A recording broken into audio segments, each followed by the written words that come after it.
많은 그 선배님들 앞에서 이렇게 마이크를 잡게 돼가지고 굉장히 죄송하고 송구스럽습니다. 제가 어제 여기 와가지고 늦게 와서 자그집을 보고 제가 되게 많이 회개를 했습니다. 왜냐면 제게 너무 많이 들어가가지고 괜히 뭐 아무것도 아닌데 부담감을 많이 드리는 것 같아요. 제가 후회를 좀 했습니다. 제가 몇 번 이렇게 뭐 판을 둘러엎었다가 또 새로 했다가 이렇게 했습니다.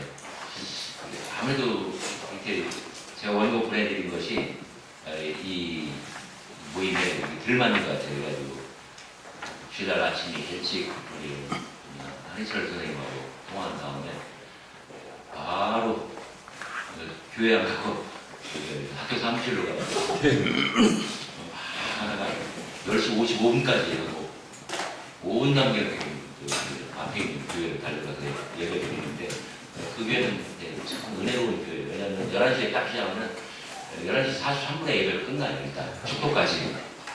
그리고 또 바로 나가고 5,000원짜리 마침 점심 하나 다 먹고 또 주일 밤 10시 반까지 이걸 했습니다. 어제는 제가 수업이 제일 많은 날인데 또 그 수업 시간 피해서 또 교정을 하고 다시 또 보충하고 그래서 일단 그 10페이지를 제가 만들어 왔습니다. 그래서 자료집에 있는 안디옥 예루살렘 회의와 안디옥 사건, 그다음에 예수의 두 비유 그걸 그대로 유효하고 그 앞에 몇 페이지를 제가 10페이지로 교체한 겁니다. 앞에 한 두세 페이지를 오늘 이 인쇄물을 가지고 함께 여러 가지 중요한 포인트를 함께 나누고자 하는데 일단은 1시간 반을 어떻게 채울지는 저도 굉장히 제 자신이 믿어지지가 않습니다. 일단 첫 페이지 그의 제자들이 길을 열며 이삭을 자르니 마가복음 2장 28절이나 그쯤에 있는 말씀입니다. 오늘 제가 세 교회의 이야기를 중심으로 말씀드리려고 합니다. 원시교회의 세 교회. 하나는 최초의 교회라고 알려진 예루살렘 교회. 두 번째로는 안디옥 교회. 아마 예수님이 30년경에 돌아가셨다고 한다면 예루살렘 교회는 아마 30년에 시작되겠죠. 안디옥 교회는 불과 한 2, 3년이나 정말 오래지 않아서 바로 시작되는 것 같습니다. 그리고 고린도 교회는 대략 한 49년 정도를 봅니다. 고린도 교회가 시작된 것을 이 세 개의 교회가 어떤 성격을 가지고 있었고 또 어떻게 전개됐고 어떤 신학으로 또 어떤 문제가 있었고 그래서 이 교회 자체의 어떤 이 생명 또는 전기 또는 운명 이런 것들이 어떻게 펼쳐졌는지 그냥 몇 가지 소소하게 이렇게 나눠보려고 합니다. 기본적으로 성서신학은 이렇게 뭐랄까 굉장히 작은 스케일이 작고요. 그리고 굉장히 쫀쫀합니다.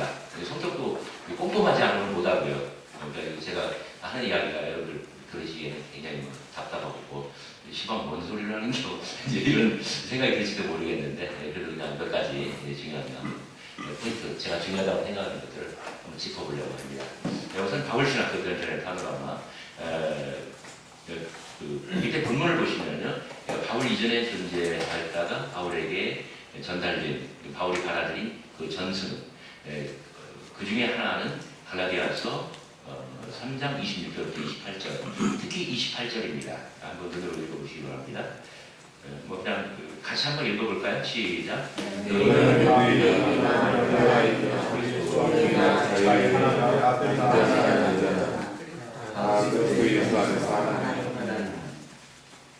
다 읽으신 건가요? 네. 거기 27절 그리스도와 합하여 세를 받는 그리스도인이 얻느니라. 이것은 원시 그리스도 교회 바티스멀 포뮬러, 그러니까 세례의 신문이었다고 알려져 있습니다. 그러니까 침례죠. 초대교회에서는 물속에 완전히 입수했다가 나오면은 이제 뭐 가운 같은 옷을 입게 됩니다. 흰색으로 된. 뭐 흰색은 이제 부활의 상징이겠죠. 그러면은 이제 그걸 가르쳐서 이 그리스도로 옷 입었다라고 표현을 한 거예요. 그러니까 어떤 존재론적인 변화가 일어났다는 그 상징의 어떤 의미죠. 그런데 이런 사람들은 유대인도 그리스도 안에서는 기독교 세계 안에서는 또 기독교 공동체 안에서는 유대인도 없고 헬라인도 없고 두 번째 세트는 종과 자유인이죠. 종도 없고 자유인도 없고 그 다음에 마지막 세 번째 세트는 남자도 아니고 여자도 아니고 이거는 원시 기독교 당시에 원시 기독교가 이런 어떤 프랙티스 실천을 했다.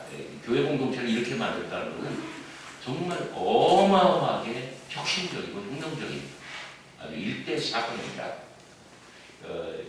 물론 지금도 그러니까 쉽게 얘기하면 유대인, 헬라인, 유대인도 없고 헬라인도 없고 쉽게 얘기하면 no racism이죠. no racism. 인종차별주의가 없다는 이야기예요.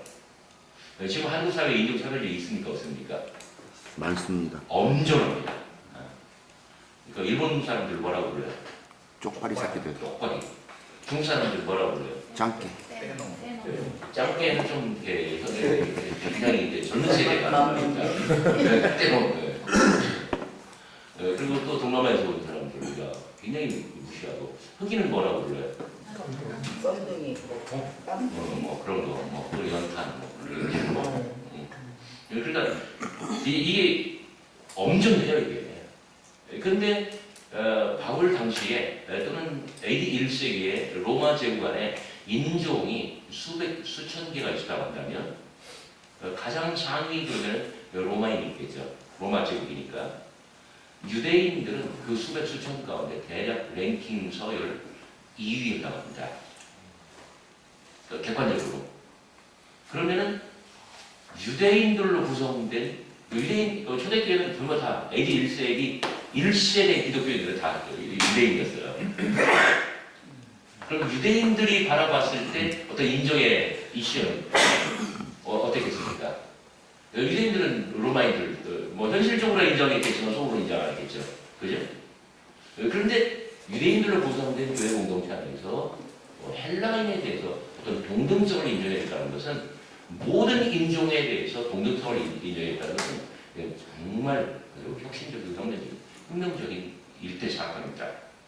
그 다음에 이 종과 자유는 어떻습니까? 지금도 사극을 보면 뭐 반상이 유별학원을 뭐 이런 말 많이 나오잖아요. 그래서 이 클래스를 넘나들면서 어떤 로맨스가 일어나면 안 돼요. 그러니까 이 신분이 다른 사람끼리 특히 자기 신분보다 낮은 사람과 밥상머리 앉으면 돼야 안 돼요. 혼인을 하면 안 돼요. 그 모든 종류의 이 사회적 어떤 이 교육, 이 소셜 트랜잭션은 엄격하게 금지되어 있습니다. 지금 그 인도 같은 경우가 대표적입니다. 가장 높은 클래스가 뭐죠? 인도에서? 브라만.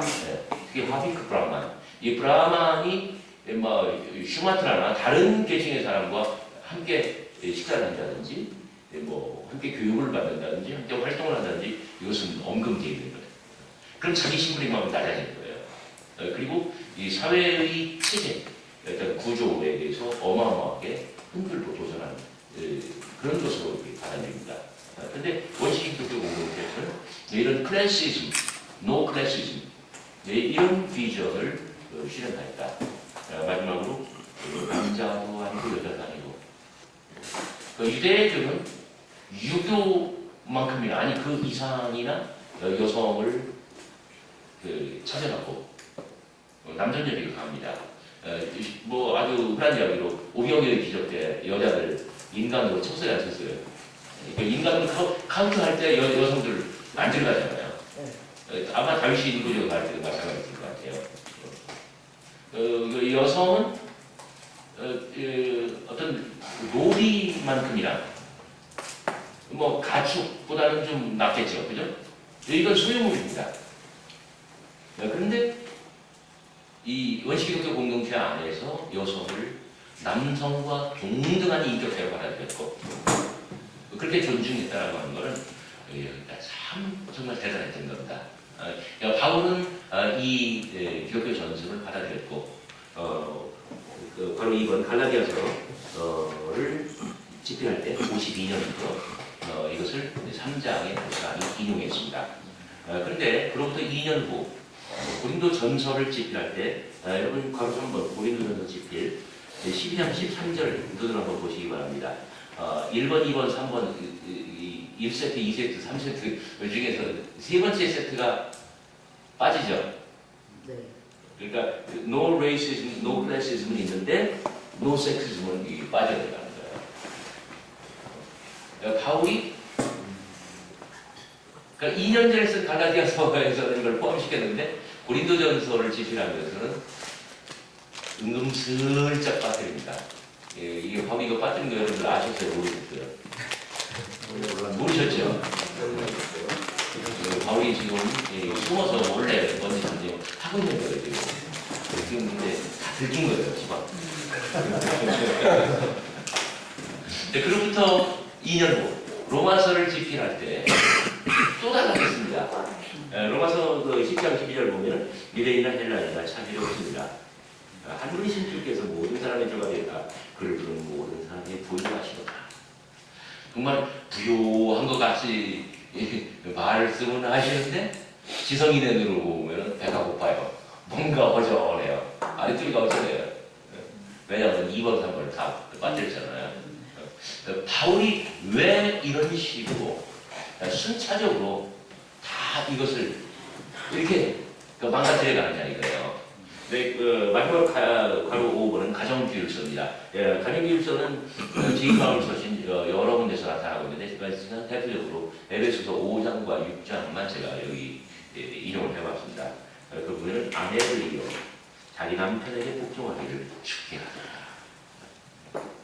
이는 남편이 아내의 머리됨이 그리스도께서 교회의 머리인 것 같으니 그가 바로 몸의 그릇이니라. 그러므로 교회가 그리스도에게 하듯 아내들도 범사에 자기 남편에게 복종할지니라. 어떻습니까? 바울 이전에 존재했던 그 전승과 같은 정신을 포함합니까? 아니면 반대입니까? 완전 반대로, 정반대로 돌아섰습니다.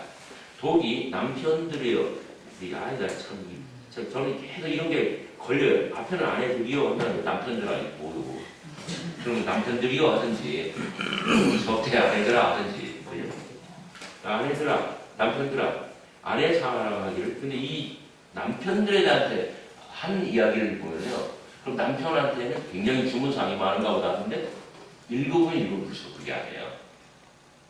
교회가 그리스도 앞에서 흠도 없고 티도 없고 점도 없듯이 아내는 그렇게 해야 된다는 얘기예요. 진짜 부담스러운 말이에요. 여성들한테는. 독이 뭐냐면 여호와 하나님께, 야훼 하나님께 바쳐진 재물처럼 여성의 존재는 그런 거라는 거예요. 그런 재물을 받듯이 남자는 정말 이렇게 흠도 없고 티도 없고 무결점, 온전한 아내를 지켜내야 된다. 이 진짜 부담스러운 말이죠. 그러니까 원시 기독교 바울 이전에 존재했었던 이 노섹시즘, 남녀 차별을 완전히 없애고 이 동등성의 이상을 실현하고자 했었던 그러한 정신하고는 정반대, 아주 완전한 반대로 둔갑해버리고 말았습니다. 물론 도표에서 1, 2, 3, 4, 5 파노라마처럼 5개가 있지만 그 중에 2, 3, 4번만 바울이 직접 관여한 것이고 1번은 바울 이전, 5번은 바울 이후입니다. 그래서 제2바울 서신이라고 하죠. 혹시 제2바울 서신이 어떤 것들인지 아시나요? 그러면 바울의 친서를 알면 나머지는 다 제2바울 서신이에요. 학교 다닐 때 이렇게 안 배우시나 모르겠네요. 그냥 저를 한번 따라해 보세요. 그냥 학원 선생처럼 해서 죄송합니다. 고고 빌빌 갈대로. 고고 빌빌 갈대로. 고거는 바울의 친서예요. 쓰세요. 쓰는 게 나아요. 차라리. 고고 네. 고고비비? 고고 빌빌 갈대로. 아 저도 쉬운 방법 아는데. 네? 저도 쉽게 외우는 게 있고. 네, 한번 해주세요. 먼 살고 빌고 갈로. 거기서 좋은 말씀. 다시 해볼게요. 먼 살고 빌고 갈로. 네, 아, 맞았어요. 뭔 살고 빌고 갈로. 빌고 갈로. 그게 좀 쉽네. 어떻게든 외우시면 돼요. 뭐 몬살고로 가든 아니면 고고 빌빌 갈대로 가든. 야, 물론 괜찮은데 고고 빌보를 갈 때로. 네, 그 선생님이 하신 거나 제가 한 거나 이게 쓰여진 순서는 아니에요. 그냥 외기 쉽게 학원의 수법대로 한 거예요. 그냥 고고 빌빌 갈대로 고고 몬살고. 빌빌 갈대로. 네, 그거는 바울이 직접 쓴 거예요. 그러니까 바울이 독립해가지고 혼자서 활동한, 다른 사람과 협력하고 누구 밑에 있지 않고 독립해서 활동한 것은 딱 7년입니다. 49년부터 56년까지. 그 7년 동안 쓴 서신이 신약성경 기준으로 7개라는 뜻이에요. 실제로는 이 7개가 아니라 이 신약에 보존된 7개는 여러 권에 훨씬 더 많은 숫자를 나중에 뭉쳐놓은 거예요. 뭐 그 다음에 이야기하기로 하고요.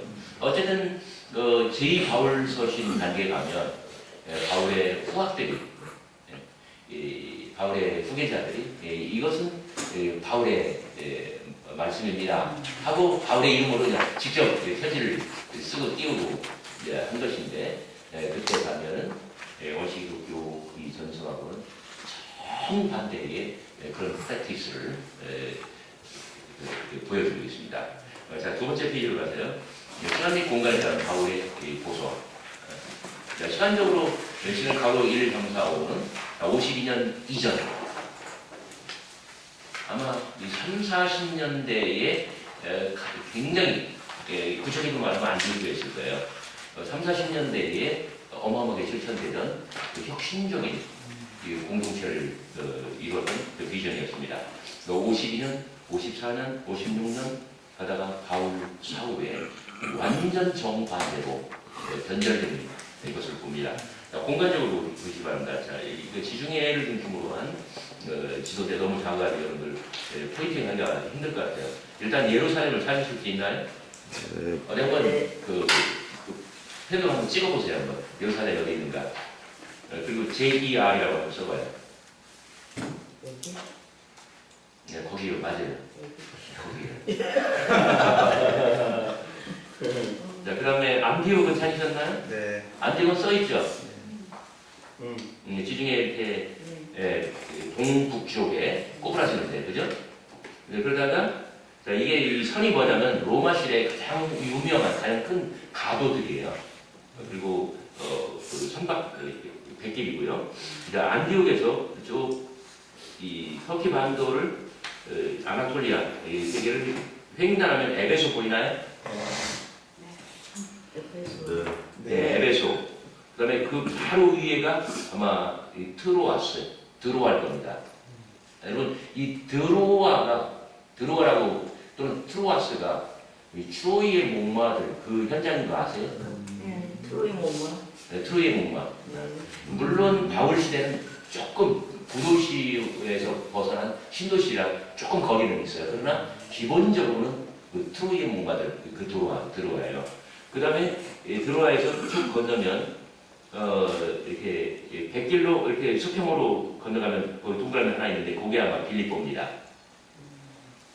그리고 거기서 그게 이제 그 옆으로 가는 그 길 이름이 에드라티아 가도인데 그 끝에가 어디냐면은 아이고 잊어버렸네. 잊어버렸어요. 나중에 사도 바울이 로마서 15장에서 내가 예루살렘부터 어디까지라고 했던가?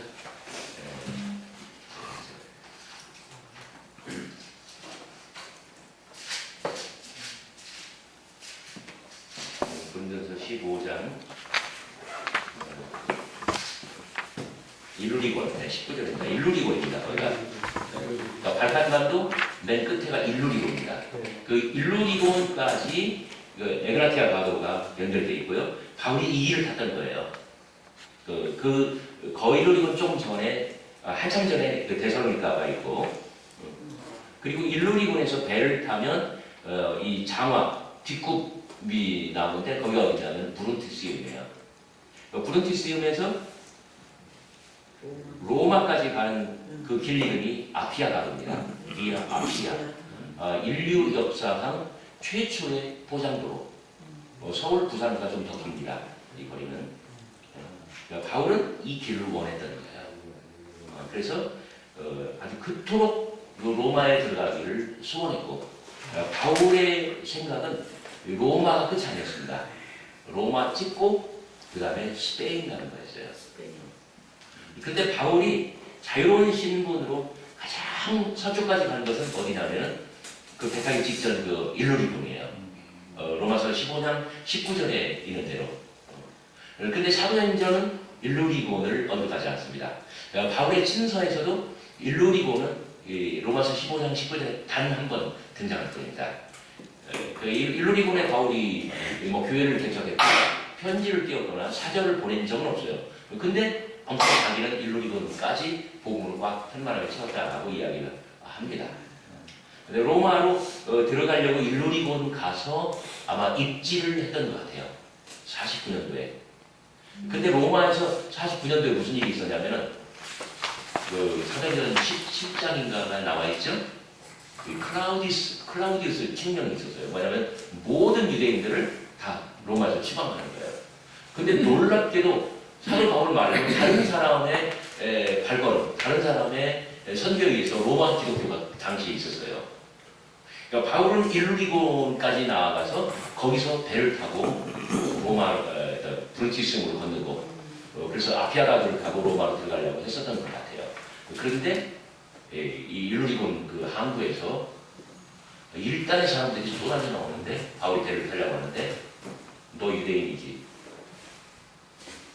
너 왜 절대로 들어갈 수 없어. 우리도 시방 쫓겨나는 판이야. 하고 바울이 되돌아간 것이 데살로니가고요. 그리고 데살로니가에서 바로 남쪽으로 떨어져서 어디로 가냐면은 거기 에스인스, 아테네 보이시죠? 써있죠? 그 바로 옆에 동그라미 3개 있는 데 중에 가운데 개가 뭐냐면 고린도입니다. 고린도로 들어갔어요. 근데 이 바울이요, 여러분들 요거 아셔야 돼요. 뭐냐면요, 이 49년도에 안디옥에서 침 탁 뺏고, 이 바나바와 베드로 면전에서 막 쌍소리하고, 그리고 혼자 다른 척하고 나갔거든요. 혈기로. 근데 그때 그 안디옥에서 직접 따르든지 아니면 다른 그 외에 주변에서 따르든지 두 사람이 바울을 따르는데 누구든지 아세요? 한 명은 실로아노, 사도행전에 신라라고 된 사람이고요. 또 한 명은 누굴까요? 젊은 중에 네 개입니다. 디모데죠. 그런데 이 두 명을 데리고 가는데요. 이 빌립보에 들어갔다, 데살로니가에 들어갔다 가가지고요. 살고, 사람 사귀고, 사람 꼬셔서 전도하고, 그리고 교회 만들고, 훈련시키고 떠났는데 이게 3, 4주예요. 3, 4주. 뭔 뜻이에요? 바울이 마음이 그렇게 좋은 거예요. 아주 어마어마한 스피드로 이 발칸반도를 막 지나쳐갑니다. 그래서 일루리곤까지 갔다고 하는 거예요. 그런데 몇 번 입지를 하다가 안 되니까 떨어져서 남쪽으로 가지고 고린도에 가서 정착하기 시작하는데 고린도에서 얼마 동안 있었는지 아세요? 1년 6개월입니다. 그러니까 이게 상식적으로는 이 납득이 안 갈 정도로 지어져요. 왜 그랬을까요? 아마 브리스길라 침 아픔이 좋아서 그랬을 겁니다. 이게 실제로. 그리고 바울은 그 아굴라 브리스길라 부부를 고린도에서 만났는데 이 사람들이 바로 로마 교회 출신이에요. 이 부부가. 네. 그래서 그 사람들하고 나한테 잘 보이고 그 사람들하고 협력하고 그 사람들과 동역하고 하면서 이제 고린도 교회가 이제 불같이 일어나는 건데 바울은 로마의 길이 열리기를 기다리면서 1년 6개월이나 시간 보내는 것 같아요. 물론 고린도 교회는 불같이 일어났습니다. 게르트 타이센이 프로소포그래피라고 하는 방법론으로 이 사도행전과 바울의 친서를 여기저기에 산재해 있는 고린도 교회 교인들의 출석부를 만들었어요. 물론 뭘 파악하려고 전수조사를 해서 이름이 거기 나와 있는 건 아니에요. 정말 우연찮게 어떤 문안의 목록이라든지 뭐 등등 하면서 고린도 교회의 교인들 중에 그 당시에 중요하게 언급할 가치가 있는 사람들, 그런 사람들만 여기저기에 산재해 있죠. 언급이 된 거죠. 그런데 자그마치 17명이 나옵니다. 굉장히 소중한 자료입니다. 근데 이 사람들 가운데는 고린도 도시국가 고린도의 재무부 장관에 해당하는 에라스토, 회당장 그리스보, 아주 걸출한 사람들이 굉장히 많이 아주 다수 등장합니다. 가이오 같은 경우는 옛날 개혁 성경에 온 교회의 식주인이라고 나와 있습니다. 아주 재벌이었던 것입니다. 고린도 교회는 우리가 원시 기독교 개별적인 로컬 처치, 개별적인 교회 공동체에 대해서 가장 많은 정보를 알려주는 그런 단면이 노출되어 있는 그런 교회입니다. 그래서 샘플 같은 교회로 우리가 인식을 할 수가 있어요. 근데 여러분 그 지도에서 보는 것처럼 그 에베소와 고린도 사이 그 바다가 이름이 뭔가요? 여기 안 써 있어요? 네? 에베소하고 그 바다. 그러니까 이 바울의 교회들은 이 바다를 두르고 있는 거예요. 대부분. 바다계약들만 빼고는. 에게 맞습니다. 이렇게 딱 보니까 이게 바다가 작잖아요. 애게 그래가지고 애게. 그래도 고린도에서 배 타고 에베소까지 가려면 이거 하나도 안 돼요. 뭐 닷새 말게 걸렸을 거예요. 이거 굉장히 험로입니다. 아무튼 바울의 교회들은 이 에게를 불러서 항구 도시를 한반도 남한으로 말하면 서울, 고령, 대구, 부산 찍고 이제 그런 식으로 다 거점 도시들이에요.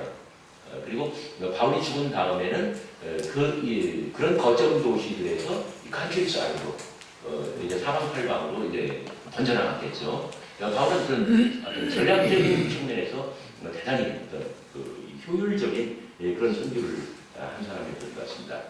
아무튼 그런데 이 바울은 그 기독교 복음의 출발이 예루살렘에서부터 이루어졌다고 한다면 아테네로, 그다음에 죄송합니다.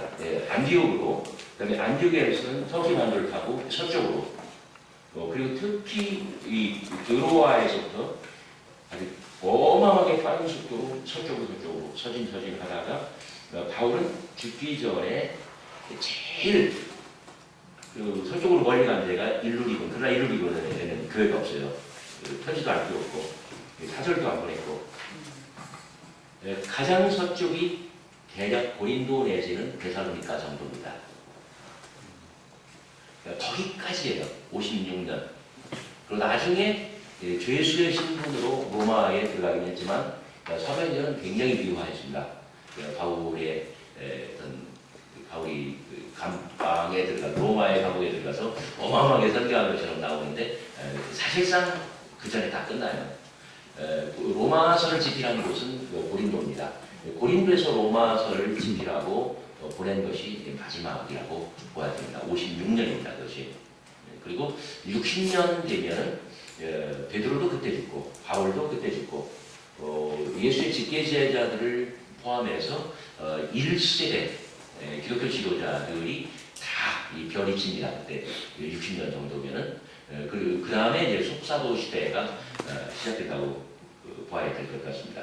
그러니까 시간적으로는 50년 이전부터 시작해서 점진적으로 어마어마하게 보수화되고 지역적으로 보면 예루살렘, 안디옥을 떠나서 갈라디아, 고린도, 로마, 그다음에 제국 전체로 퍼질수록 이 원시 기독교가 가지고 있었던 이 해방과 자유, 그리고 평등성, 이러한 이 비전 다 아주 색이 열거지고 그리고 존재가 없어지고 심지어 주변 문화, 주변 지배 이데올로기와 동화되고 그래서 원시 기독교가 가지고 있었던 그런 살아있던 그 비전과는 정반대로 둔갑하는 그런 패턴을 보여주고 있습니다.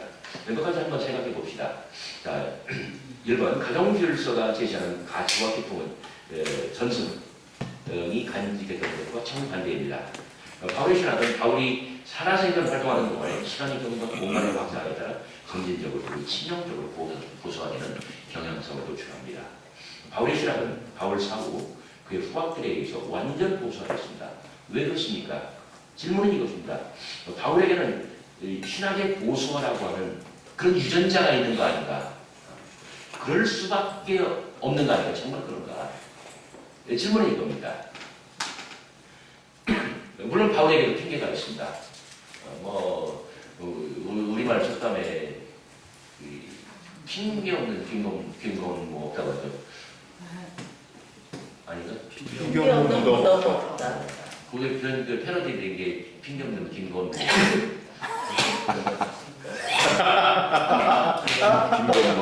죄송합니다. 제가 참여합니다. 호응들을 좀 해주셔요.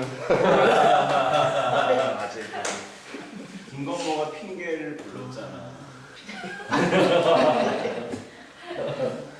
바울에게 분명히 핑계는 있어요. 왜냐면은 고린도전서 집필 당시에 남녀 동등성의 그 혁신적인 비전, 노섹시즘 이것을 담은 그 구조를 제거할 만한 분명한 이유가 바울에게 있었어요. 바울은 그렇게 판단한 거예요.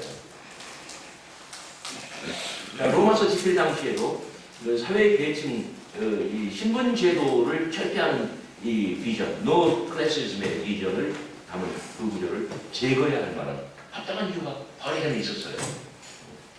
그게 뭡니까?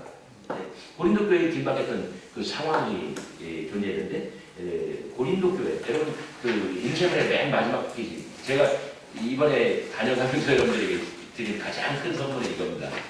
제가 이걸 정말 바꾸어 저랬을 때 만든 건데 제가 이제 바울이랑 가르칠 때 이걸 하나씩 만들어줘요. 저는 이제 이걸 딱뭐 코팅한다거나 애들 신경 다 해요. 이 코팅해가 이거 하나 있으면요 바울 신학, 바울의 생애, 바울의 활동, 바울의 뭐 서찰, 바울의 서신들, 그다음에 바울이 보낸 사절들 내 손 안에 있습니다. 완벽합니다.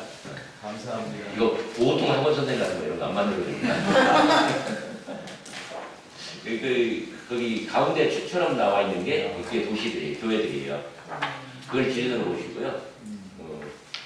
아니야, 저기 별도 인생을 맨 마지막 페이지. 맨 마지막 페이지. 그쪽 다음에 있는 10쪽. 위로는 바울의 이동이죠. 위에는 그 축 위로는 바울의 이동. 아래로는 그 서신과 이 사절입니다.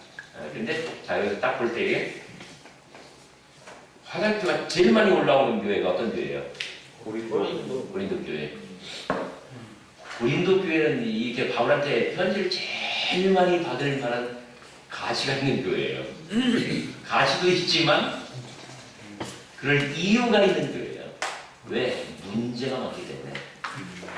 바울이 풀어야 할 숙제, 과제가 너무나 많기 때문에 이 교회 안에 해결되지 않는 문제들.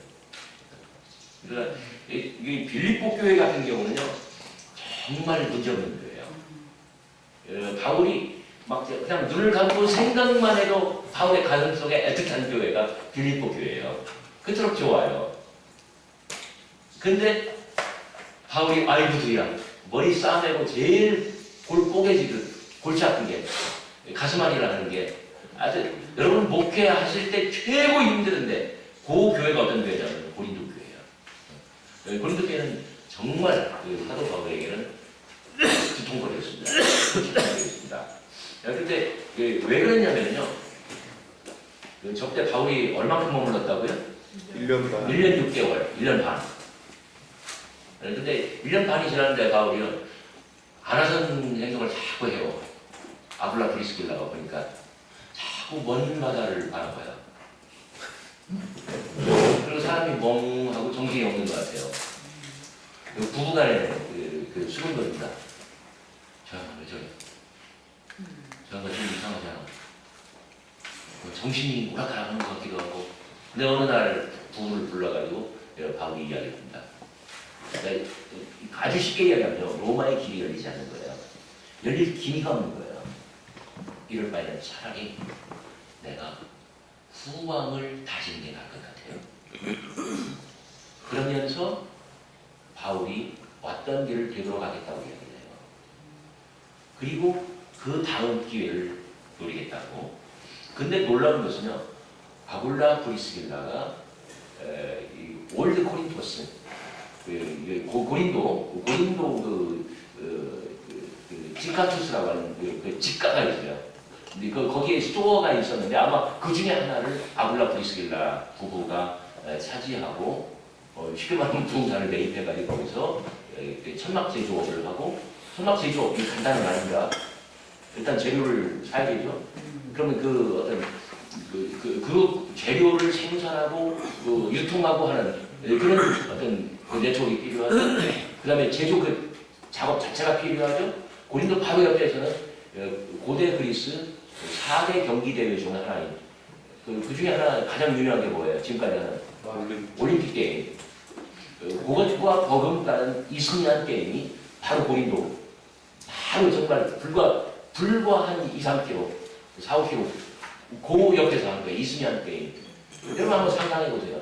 아주 로마 대제국에 아주 그 많은 사회 동포들이 다 몰려와서 아주 막 천막을 거대하게 천막천을 이루고, 바울은 그런 거 보면서 하나님의 장막 끝없이 펼쳐져 있는 하나님의 장막을 상상하고 현재 그런 것들이 이제 들어오는 거예요.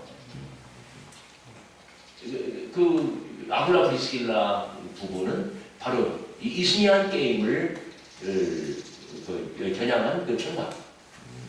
그래서 천막의 수요가 많은데 그런 업을 했었던 일종의 매뉴팩처러, 제조업자이면서 동시에 이 사업가였어요.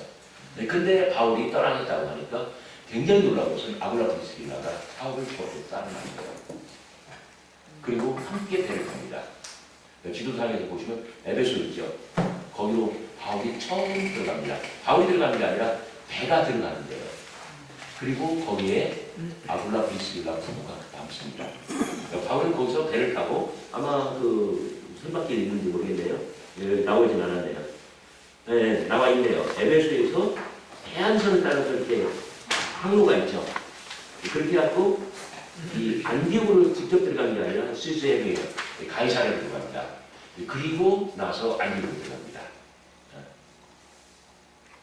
그게 여러분 도표로 보면 몇 년도인가 한번 알아맞혀 보세요. 자, 바울이 고린도를 떠나서 뱃여행을 해서 안디옥으로 들어갔다. 이게 몇 년도에 이게요? 이 도표를 보실 줄 알면 금방 나와 있죠. 좀 화살표가 위로, 고린도에서 위로 올라가는 거 보면 되잖아요. 네? 고린도는 찾았죠?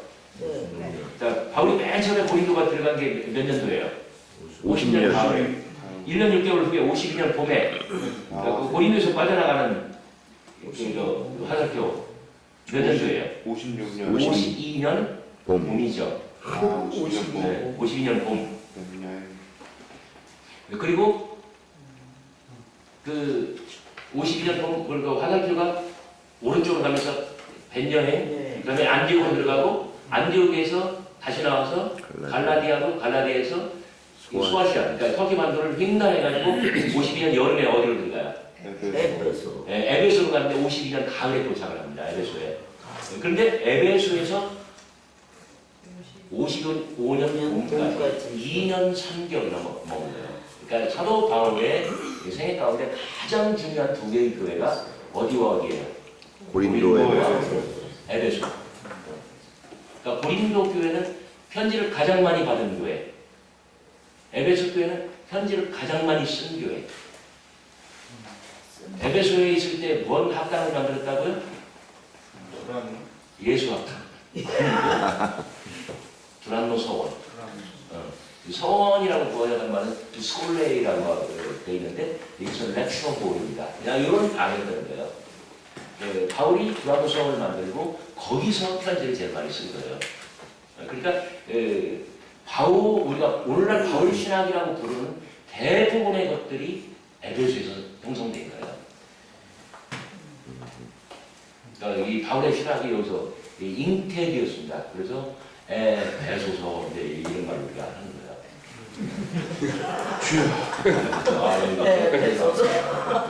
그냥 용서해 주세요. 그리고 뭐 잊어버리지는 않을 거예요. 바울의 생애 6년, 7년 바울의 사역 기간 동안 가장 중요한 두 개의 도시는 역시 고린도와 에베소입니다. 아굴라 프리실라 부부가 에베소에서 배를 내립니다. 배에서 내리고 그리고 거기 정착하면서 바울이 한참 후에 돌아왔을 때, 한 반년 후에 에베소에 돌아왔을 때 아굴라 프리실라 부부는 에베소에 교회를 하나 떡하니 개척해가지고 바울에게 바칩니다. 근데 제가 그 말씀 꼭 드려야 될 것 같아요. 바울이 안디옥에 다시 들어가잖아요. 한 년 만에 49년에 안디옥을 떠났다가 52년 봄쯤에 봄이나 여름쯤에 안디옥에 들어갔는데 대략 한 3년 걸렸잖아요. 사실은 바울이 이때 인격적으로 사람된 거예요. 이때 바울이 사람된 거예요. 전에는 샹하고 신됐고 막 이 바나바, 베드로 몇 년에도 막 생달을 피고 혈기로 떠났잖아요. 그런데 안디옥 다시 들어가서 드디어 고개를 숙이고 관계를 재정이 돼요. 근데 저때 안디옥 떠날 때 따르다 나간 두 사람이 누구누구라고요? 실로아노하고 디모데하고. 근데 놀라운 것은 디모데는 바울 말년까지 의의를 지키고 지조를 지켜요. 바울과 협력을 합니다. 그런데 실로아노는 모든 성서 자료에서 발자국이 사라집니다. 이게 어느 도시, 어느 시점인지 아세요? 고린도입니다. 고린도부터는 이 실로아노의 발자국이 전혀 발견되지 않아요. 사도행전, 그 다음에 바울의 모든 진서들에서 실로아노는 사라집니다. 베드로전서 5장에 실로아노가의 이름이 등장하는데 어떤 포괄적으로 말하면 어떤 트로지어툴이라고 하는 어떤 전통, 전승궤도 면에서 실로아노는 바울로부터 베드로로 말을 옮겼다고 합니다. 그러니까 실로아노가 볼 때 바울에게 실망한 거예요. 이 사람은 내가 믿고 딸을 치르다가 아닌 거죠. 그리고 이 고무신을 거꾸로 신고 자기 길을 떠나버렸어요. 그 다음에는 적적이 없습니다. 그런데 굉장히 놀라운 것은 바울이 안디옥에 들어가서 고개 숙이고 관계를 경성할 때 따라나선 사람이 한 명 있습니다. 그게 누구냐면 디도예요. 디도는 바울을 따라 나오는데 바울 캠프만 가지고 보면은 그 유비에게 이 제갈공명이나 아니면은 조자룡 같은 그런 존재가 돼요. 좌우편에 디모데와 디도가 바울 좌우편에 포진해서 소위 이 바울의 이 스콜이 만들어집니다.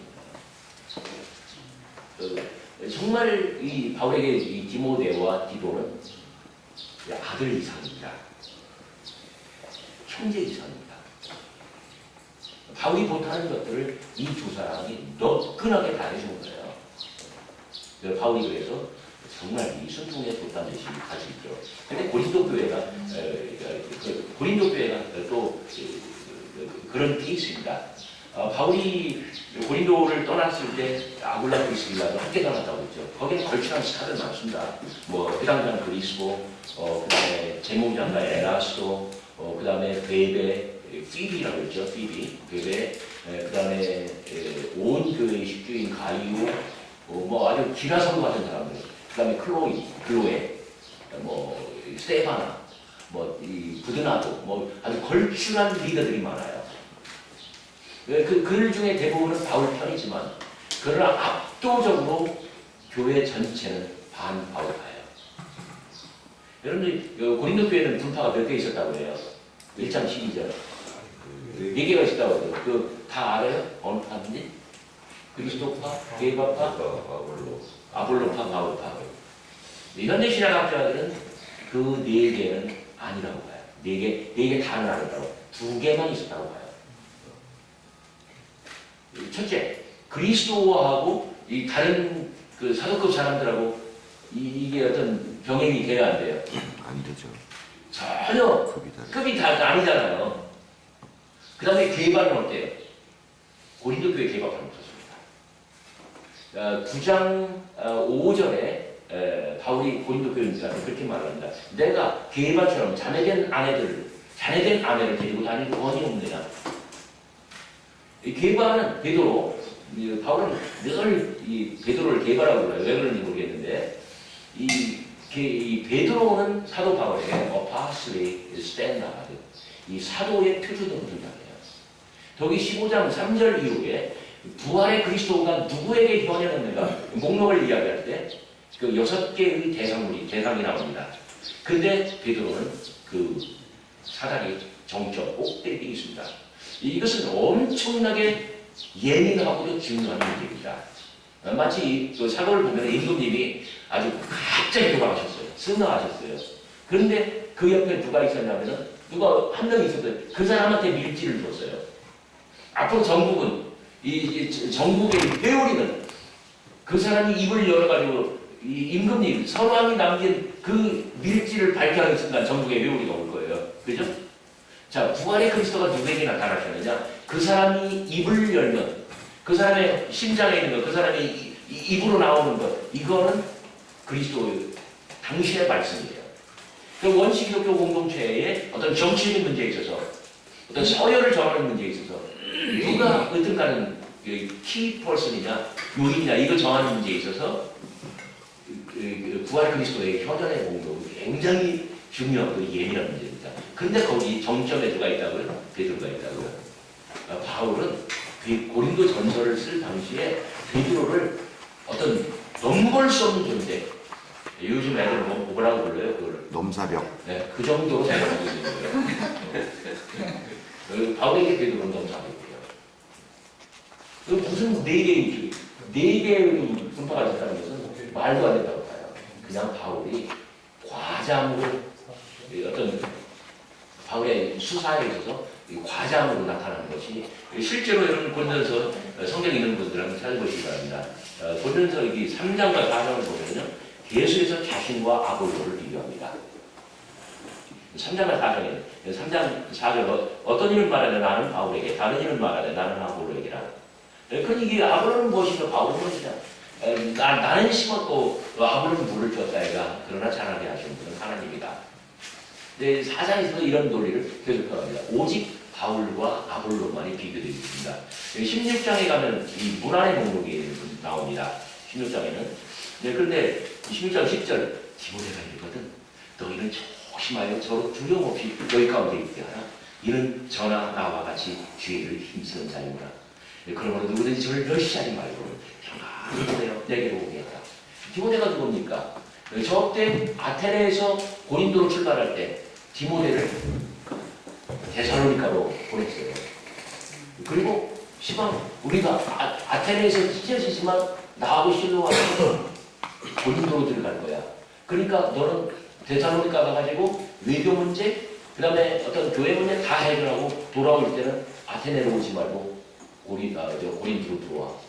고린도에 들어가가지고 기다리고 있는데 아마 그때 디모데가 아마 10대 후반이나 뭐 됐을 것 같아요.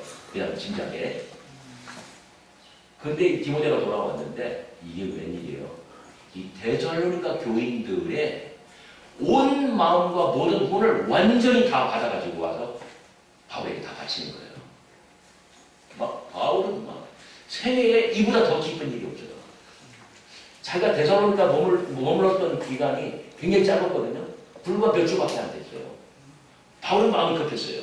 그래서 에가디아 가도를 타고 아주 막 서쪽으로 막 그렇게 돌진을 했다가 안 되네요 하고 되돌아와가지고 데살로니가 들어가려고 했는데 들어갈 수가 없어요. 바울 자신의 마음에 의하면 사단이 막았대요.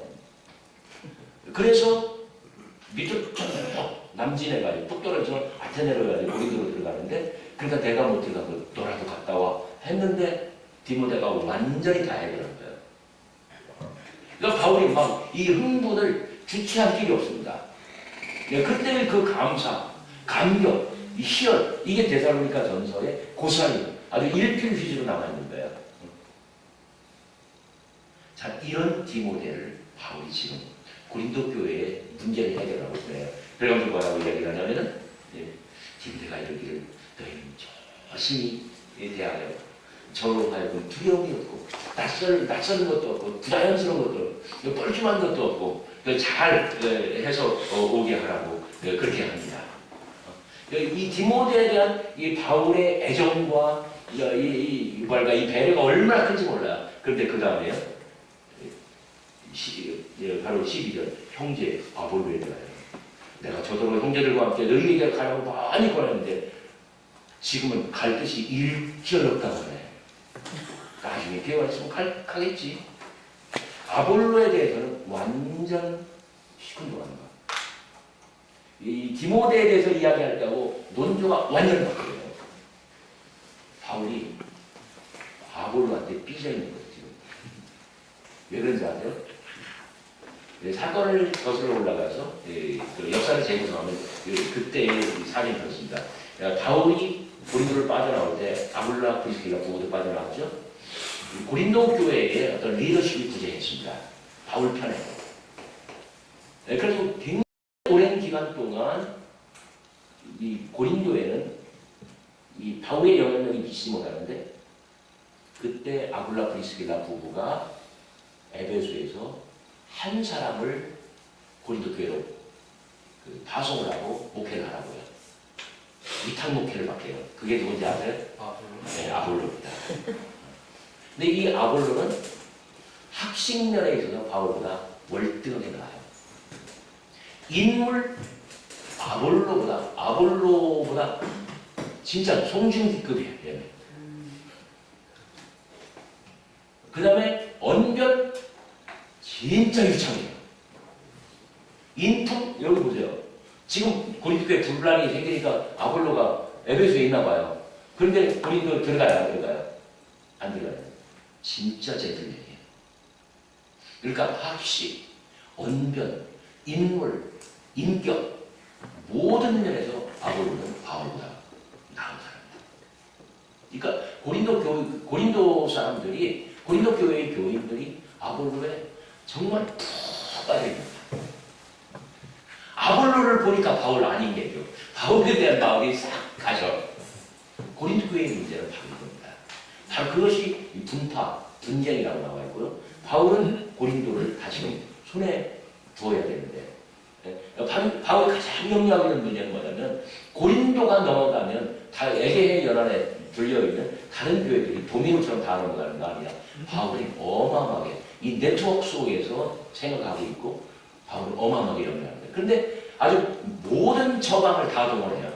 그리고 독해보시면 54년에 에베소에서 고린도 한 번 들어갔다 나오는 중간 여행이 있습니다. 바울은 전체 자기 생애 동안 고린도를 3번 들어갑니다. 언제 50년 가을에 한 번 들어가고요. 54년에 중간 여행 한 번 하고요. 그리고 3번째로는 55년에 들어와서 56년까지 바울 고리에 3번 들어가죠. 그죠?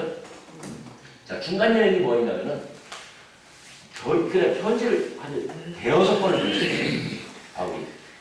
사절도 여러 차례 그런데 아무런 문제가 해결되지 않고 오히려 악화일로예요. 그래서 바울이 직접 들어간 거예요.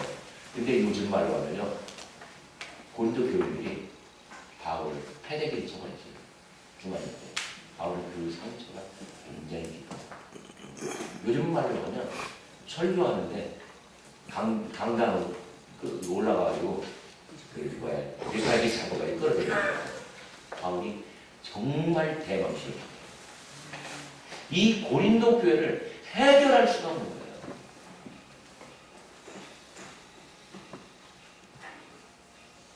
그런데 밑으로 보면 에베소와 고린도 사이에 이 층층층도 밑으로 굉장히 많죠. 맨 먼저 쓴 편지가 뭐냐면 고린도 전서 쓰기 전에 편지를 하나 더 썼어요. 5장 9절에 보면 내가 너희에 쓴 거예요. 제가 학생들 이해하기 쉬우라면 고린도 전전서라고 부릅니다. 고린도 전전서. 그리고 고린도 전서를 쓰고요. 그리고 고린도 후서는 여러 개의 편지예요. 고린도 전서는 고린도 전서를 가만히 분석을 해보면요. 요즘 박근혜 대통령 같아요. 전혀 상황 파악 못하고 있고 자기가 한두 마디 내가 늘 직접 가서 너희들 다 볼 거야 이런 태도예요. 그러니까 고린도인들의 마음이 전혀 움직이질 않아요. 아이고 제가 또 시끄러운 소리 하고 있네. 고린도인들이 다 배격해버려요. 근데 고린도전서 우리가 주목할 만한 것이 11장부터 14장까지입니다. 성경 있으신 분들 한번 펴보시면 좋겠습니다. 근데 아무튼 거기에서 보면 11장부터 14장까지는 다 예배와 관련된 문제예요. 근데 14장에 이 방언과 예언의 문제를 이야기하는데 거기서 방언하는 사람들을 바울이 굉장히 죽여요. 그러니까 여러분 우리가 흔히 익숙한 풍경, 교회에서 통성기도 할 때 그때 생각하면 돼. 방언을 하는데 동시다발적으로 여러 사람이 옵니까? 아니면 차례를 지켜서 합니까? 동시다발로 하죠. 근데 누가 밥을 먹는데 옆에 앞에서 이렇게 정말 이렇게 바라보고 이 쳐다보고 있어. 밥 먹어요? 못 먹어요? 밥 못 먹죠. 그런데 누가 방언을 하려면 그렇게 지켜보라는 거예요. 그리고 그 사람 끝나면 나 하고 나 끝나면 다음 사람 하고 그리고 방언은 한 사람 하면 또 통역하고 이러면 방언 시방 안 돼. 오줌도 마려울 때 싸는 거예요. 그죠? 잠도 올 때 자는 거고요. 이 방언이라고 하는 거는요, 이게 스피릿이 올 때 하는 거지, 내가 막 컨트롤 해가지고, 막 오는데 참았다가, 막 이 사람 끝나면 하고, 이러냐. 다시 말해서, 방언을 금지시키는 거예요. 그래가지고, 사도 바울이 고린도전서 14장에서 뭐라고 얘기하냐면, 이렇게 이야기합니다. 만일 통역하는 자가 없거든 교회에서는 잠잠하고 자기와 및 하나님께 말할 것이요. 잠잠하라 이 말을 하다가 결정적으로 34절에서 아까 28절에서 그러고 바로 그 밑에 34절에서 모든 성도의 교회에서 함과 같이 여자는 교회에서 잠잠하라. 이 구절 때문에 보석인 교단에서 여성하시면 안 되는 거예요. 이 구절 때문에. 다 아시잖아요. 자, 방언을 금지할 때 방언 잠잠하라고 하면서 시방 누구한테 교회에서 잠잠하라고 해? 여성들한테. 요게. 자, 고린도 교회가 둘러 쫙 갈라졌다. 근데 압도적으로 누구를 따르고 누구를 지지한다? 아볼로. 그런데 그거는 예배 의식과 관련되어 있어요. 근데 이 사람들은 liturgical strong, 예배의식에 있어서 강자들이에요. 아볼로를 추종하고 아볼로를 추앙하는 사람들. 그런데 방언도 유창했던 것 같아. 그런데 방언을 이야기하면서 방언을 사람들이 잠잠하라 하면서 그 다음에 누구 보고 교회에서 잠잠하라 왜? 여자들 보고. 질문할 것은 집에 가서 남편한테 하래요. 여기서 살아내는 거예요. 자, 고린도 교회를 사수하기 위해서 고린도 교회를 다시 손에 넣기 위해서 사도 바울이 펼치는 전략은 여성들을 침묵시키는 겁니다. 왜? 여자들 느낌이 세거든요. 이 사람들이 자기가 아니라 아볼로를 따르거든요. 자, 그래서 고린도 전서를 쓸 때에 세 가지 세트, 동작 1, 2, 3번 가운데 3번 그리스도 안에서 우리 모두가 다 하나인데 거기에는 남녀, 유별, 차별 그런 거 다 없는 겁니다. 그 말을 뺀 거예요. 왜냐하면 그 여성들을 침묵시키고 여성들의 힘을 약화시키기 위해서 그렇게 해야 이 교회를 다시금 손아귀에 넣을 수 있다고 생각해요. 이게 바로 바울의 소위 그 핑계라고 하는 거예요. 아무튼 이런 과정을 겪으면서 사도 바울의 이 목회와 사도 바울의 이 선교는 원시 기독교가 가지고 있었던 이제 그런 그 해방, 어떤 자유, 이제 평등성, 이런 완전히 이 지배 이데올로기의 어떤 뭐랄까 이 나쁜 적폐 같은 이제 그런 것들 다 없애는 그런 비전들이 하나씩 바울의 교회에서는 이제 사라져가기 시작합니다.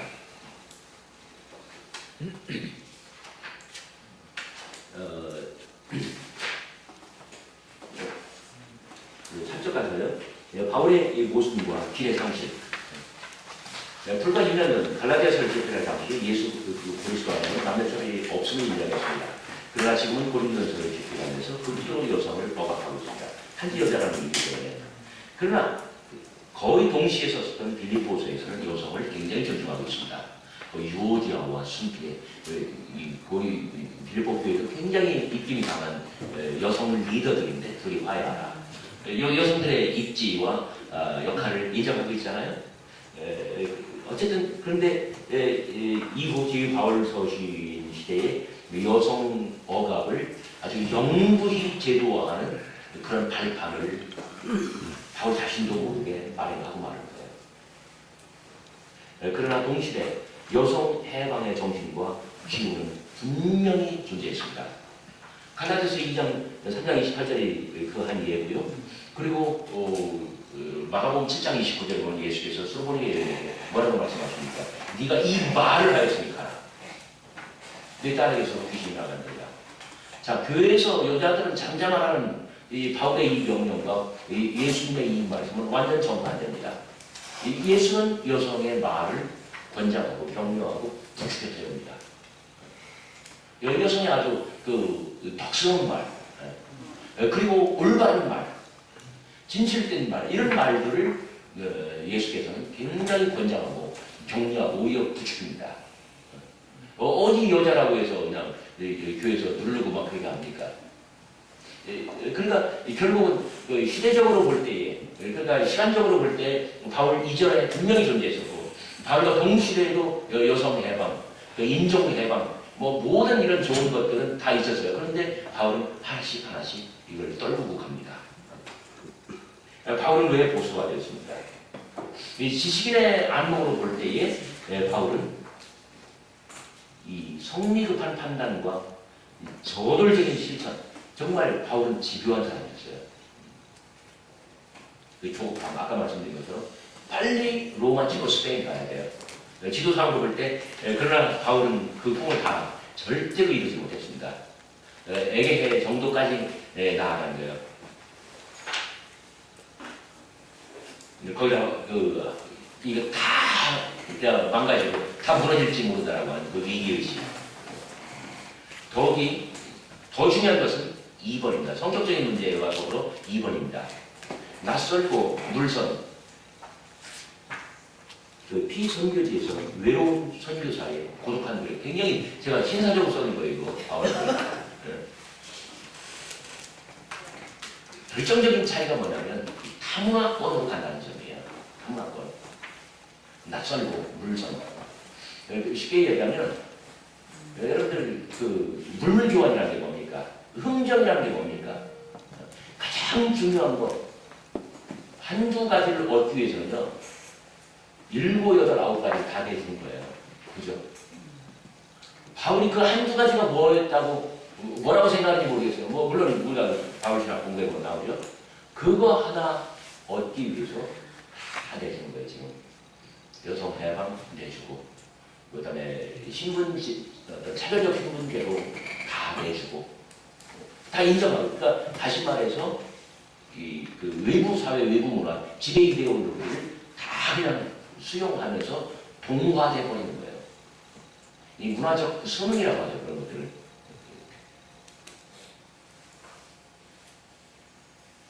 저는 지금 세 교회의 이야기를 합니다. 지금까지 말한 고린도 교회의 이야기, 그 다음에 고린도 교회에게 모교회가 됐던 안디옥 교회 이야기, 그 다음에 안디옥 교회의 모교회가 됐던 예루살렘 교회. 저는 지금까지는 고린도 교회 이야기를 했는데 자, 예루살렘 교회와 안디옥 교회에서 물론 사도행전이 제공해주는 굉장히 아주 생생한 그 다음에 놀라운 그러한 정보들이 있습니다. 근데 사도행전을 누가 썼어요? 누가? 근데 누가는 굉장히 화술이 좋은 사람이에요. 다 좋게 이야기해요. 바울도 좋게 이야기하고 베드로도 좋게 이야기하고. 근데 이 누가의 화술을 이렇게 뭘까 껍질을 벗겨가지고 그 어떤 역사적인 실체를 찾아내야 돼요. 그게 뭐냐면 그 역사적 재구성이에요. 자, 최초의 교회로 알려진 예루살렘 교회는 어떤 사람들이었습니까? 자, 구성을 보면은 100% 유대인입니다. 인종적으로 유대인이면 종교적으로 유대교인이죠. 자연 유대교인이죠. 그죠? 사우디아라비아의 어떤 그 아기가 한 명 응애하고 태어났어요. 그러면 본인은 선택에 의해서 이슬람 교도가 됩니까? 아니면 유전입니까? 유전이죠. 고대 세계에서 문화와 인종과 종교, 인종, 문화, 종교는 동일당입니다. 예루살렘 교회는 100% 유대인이에요. 따라서 유대교인이에요. 우리가 예루살렘 교회라고 부르지만 그건 유대교회예요. 엄밀히 말해서 유대교회예요. 자, 그러면 그들의 리더는 뭐였습니까? 우리 여러분들이 12제자, 12사도라고 부르는 그건 잘못된 표현입니다. 그냥 그 12이에요. 더 복음서 저자나 성서 저자가 따로따로 붙인 거예요, 이름을. 먼저 기록된 마가고 보면은 우리말로 12제자라고 번역된 거 다 잘못된 거, 엉터리 번역이에요. 그냥 그 12이에요. 12.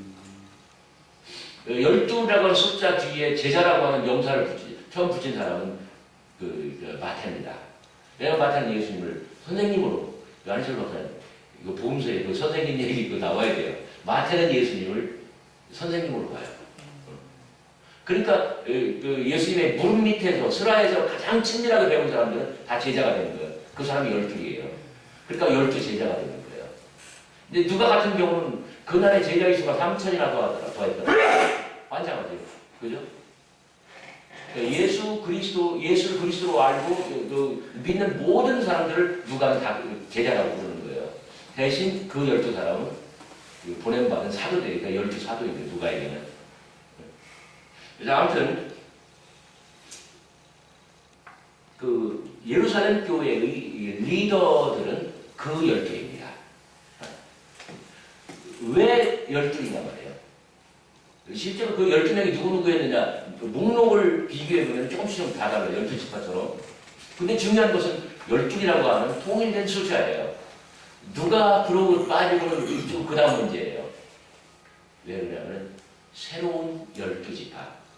기성 이스라엘이 아니라 기존의 이스라엘이 아니라 갱신된 이스라엘, 새로운 이스라엘. 바로 뭐냐면 종말론적인 비전입니다. 예루살렘 교회의 신학적 이념은 종말론이었습니다. 초기 순환사화가 존재했었대요. 공관복음과 요한복음이 기본적으로 엄청 차이가 나죠. 성전 숙정 또는 성전 저주 사건. 공관복음에서는 예수님 생애 마지막 부분에 나오죠. 그게 죽음으로 인도하죠. 근데 요한복음에는 개막식처럼 초장에 나왔거든요. 너무 달라요. 공관복음하고 요한복음은.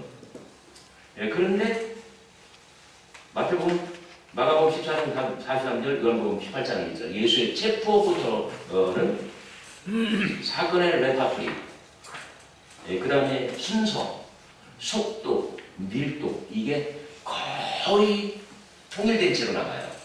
무슨 뜻이에요? 어떤 자료가 있었는데 마가나 공관복음, 다른 한편으로 요한복음이 그걸 똑같이 사용했다는 거예요. 밑에 그 그림으로 나와 있습니다. 초기 순환사화 또는 크로스 아닌 십자가의 복음, 크로스 가스포라고 그러는 그게 미리 존재했고 이것이 마가로 해서 마태, 누가로 해서 요한복음으로 전달되었고 그리고 직접 후대에 나온 베드로복음으로 갔다는 거예요. 그런데 이 사적입니다. 예루살렘 교회의 작품으로 알려져 있습니다. 왜 그런지는 그냥 제 책을 예수님으로 책 보시면 나오겠습니다. 예루살렘 교회는 예수님의 죽음을 이 신앙의 소재로 선택했습니다. 죽음이지만 이것은 생애의 완성이라는 의미에서 죽음이지 사도 바울이 말하는 그리스도의 죽음하고는 달라요. 사도 바울 같은 경우는 그리스도께서 우리를 대속하기 위해서 돌아가셨느니라 신화적으로는 한 줄짜리지만 그러나 이것은 정말 아주 굉장히 디테일한 어떤 라이프, 이 생애의 이야기예요. 그걸 신학의 소재로 삼았습니다. 그리고 신학적인 성찰을 시도합니다.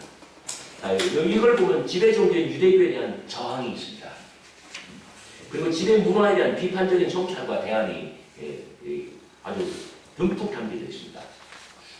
한마디로 말하면 이것은 반유대적이며 친로마적인 성향입니다.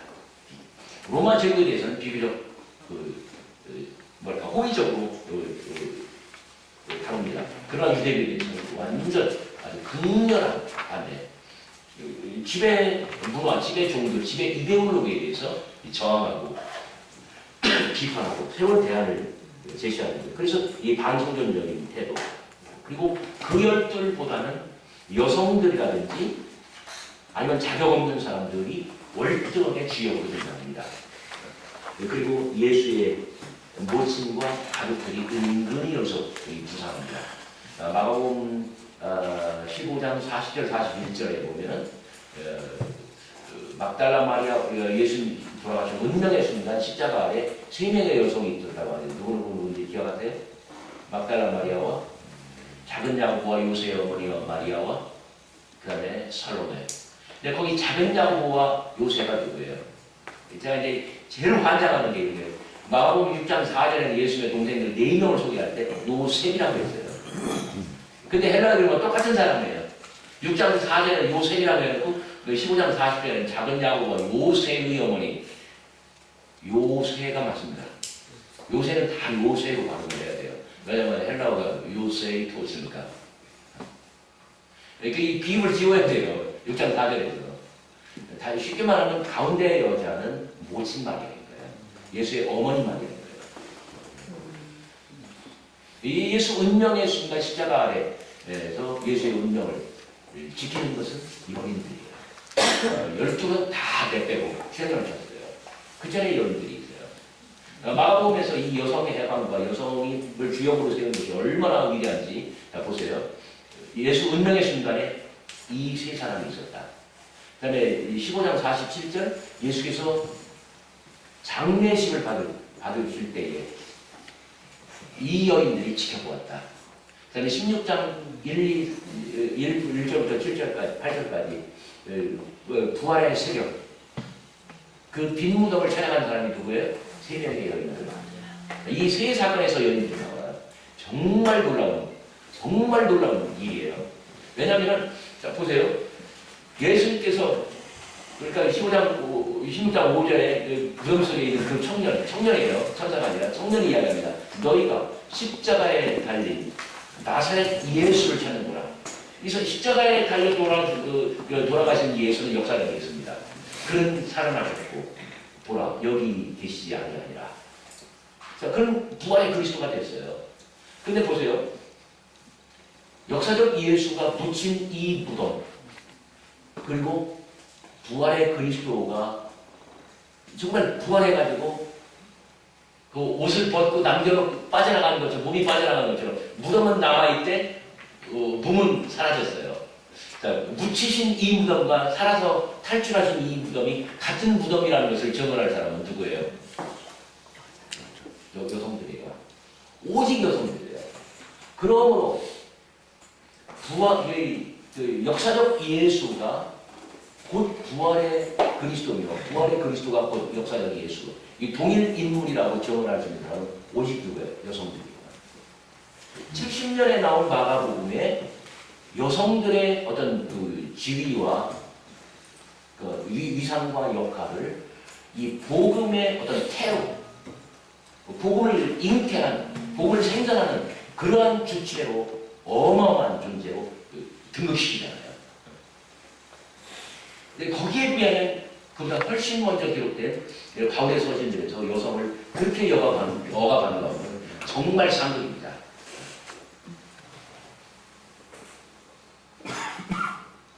자, 이런 것들이 초기 순환사화에서 다 등장하고 있습니다. 7번. 어쩌면 40년대 어느 시점에서 예루살렘 교회부터 이 초기 순환사화가 등장했을 겁니다.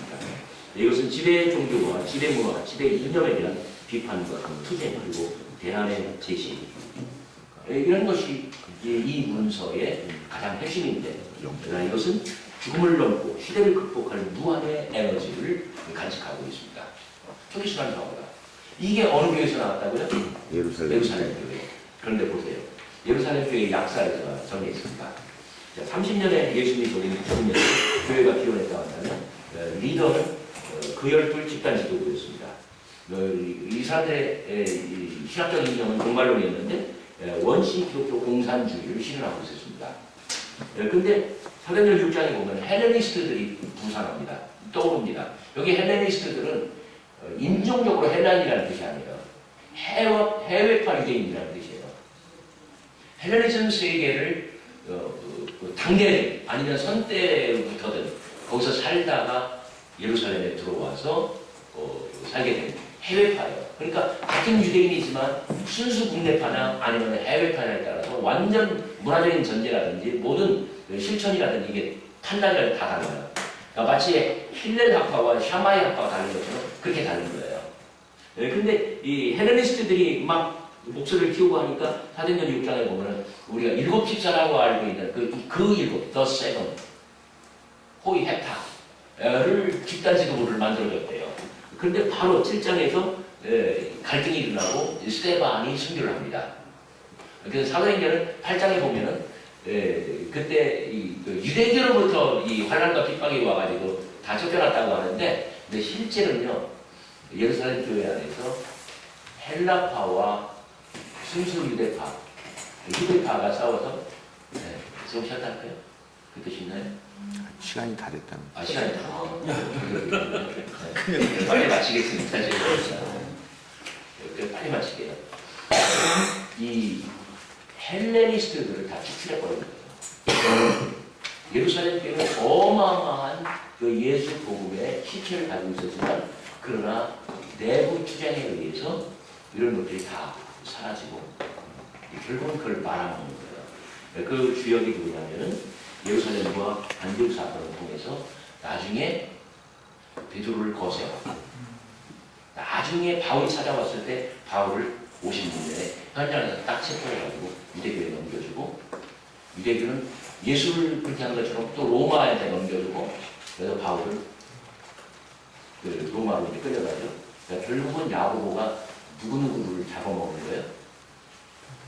베드로도 잡아먹고, 야고보가 바울도 잡아먹고, 다 잡아먹고. 그러면서 예루살렘 교회는 절단했어요. 여기 밑에 보시면은 66년 유대전쟁이 발발했을 때 펠라로 이주하는데 예루살렘 교회의 운명은 거기까지입니다. 사도행전에 그렇게 놀라운 성령의 집단적인 체험과 아주 그 별별 일들이 다 일어났었던 그 교회가 흔적도 없이 사라지고, 그 교회를 누가 차지했는, 그 지위를, 그 역할을 누가 차지했는? 안디옥 교회. 안디옥 교회는 수백 년을 지속합니다. 그 영향을. 왜? 안디옥 교회는 바로 이 해방과 그 다음에 이 하나님 나라의 비전을 간직했었기 때문에 그 전승이 안디옥 교회일 거예요. 그러니까 빨리 제가 말씀을 드리자면 7쪽을 한번 가보겠습니다.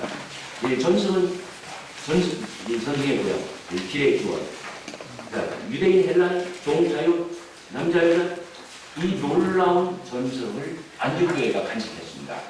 그런데 이것은 바로 뭐냐면 우리의 현실 세상 속으로 들어와 있는, 침범에 들어와 있는 현실적으로 경험되는 하나님의 나라. 요게 핵심입니다. 저는 이게 예수 목회의 뭐랄까요, 굉장히 중요한 과제라고 저는 생각합니다. 사도 바울의 약점은 뭐냐면 이것을 이념화시키고 관념화시켰다고 하는 거예요. 너무 많은 too much 종교화, too much 제도화. 그러나 안디옥 교회의 이런 비전은 예수께서 간직하셨던 하나님 나라의 비전인데 이것은 우리의 현실 세상으로 들어와 있는 거고 우리가 현실적으로 경험되는 거고 그리고 교회 공동체 안에서 구현하는 것이에요. 현실적으로 이게 뭐냐 말이에요. 저는 그 한 단면으로서 이 갈라디아서 3장 28절을 이야기할 건데요. 제가 기억자 조표를 하나 그려봤습니다. 세 교회의 족보가 개통. 예루살렘 교회는 동남쪽에 있죠. 북쪽으로 올라가면 안디옥이 있습니다. 거기서 안디옥에서 왼쪽으로 서쪽으로 쭉 가면 고린도 교회가 있고 서방 교회는 그쪽으로 이제 뚫고 나가면서 발전할 겁니다. 역사적 예수와 원시 그리스도교는 역사적 예수, 원시 그리스도교는 그를 알았는가 몰랐는가. 쉽게 얘기해서 바울의 편지에는 예수의 비유 나옵니까 안 나옵니까? 예수의 비전 나옵니까 안 나옵니까? 예수의 투쟁 나옵니까 안 나옵니까? 바울이 이상한 커밍아웃을 합니다. 고린도후서 5장에서 뭐라고 하냐면 그리스도로 육체되고 알지 않냐고 결심했다는 거예요. 예수 포기한 거예요. 바울에게는 예수 없습니다. 부활의 그리스도만 있을 겁니다. 진정한 기술자는 누굽니까? 자, 우리가 우리 선때 할아버지 아버지의 그 후손인 것을 어떻게 알아요? 우리는 아버지 얘기를 하잖아요. 할아버지 얘기하잖아요. 조상 얘기를 하잖아요. 예수 이야기 안 하는데 예수의 계승자라고 할 수 있어요? 예수의 후예라고 할 수 있어요? 그것은 아닙니다. 예수의 이야기, 예수께서 하신 이야기, 예수가 꿈꿨던 비전, 예수가 투쟁했던 그 고뇌, 이런 것들을 우리가 얘기할 때 그 스피릿이 우리한테 오는 거예요. 예수 담론을 만들어야 돼요. 예수께서 하시던 이야기를 우리가 되풀이해야 돼요. 그러면 어느 세월이도 모르게 예수의 정신, 예수의 예수의 혼이 우리 가운데 임하고 예수는 우리 가운데 부활하는 거예요. 그거 없이는 예수를 계승했다고 말할 수가 없습니다. 자, 안디옥을 기준으로 해서 남쪽으로는 예수를 계승한 사람이에요. 자, 기억자에서 왼쪽, 서쪽으로, 고린도 쪽으로 갈수록 예수 없는 기독교, 그리스도교가 나오는 거예요. 오늘 우리가 예수를 되살리자고 하는 것은 안디옥까지예요. 그리고 예루살렘을 실패했습니다. 왜? 기득권자였는데 지나치게 권력 다툼, 서열 다툼, 이렇게 헤게모니 전쟁을 발휘했어요. 그거 하다 보면 절단나요. 한 세대를 넘기지 못하고 그 화려했던, 그 절절했던, 그 생생했던 예루살렘 교회는 종말을 구하고 말았습니다. 그러나 안디옥 교회는 끊임없이 자기 경신과 그리고 실천의 의지, 그리고 무엇보다도요, 앞에 넘어간 그 구절들을 보면요, 바나바는 착한 사람이라. 마음이 성정이 어지러워요. 어진 마음.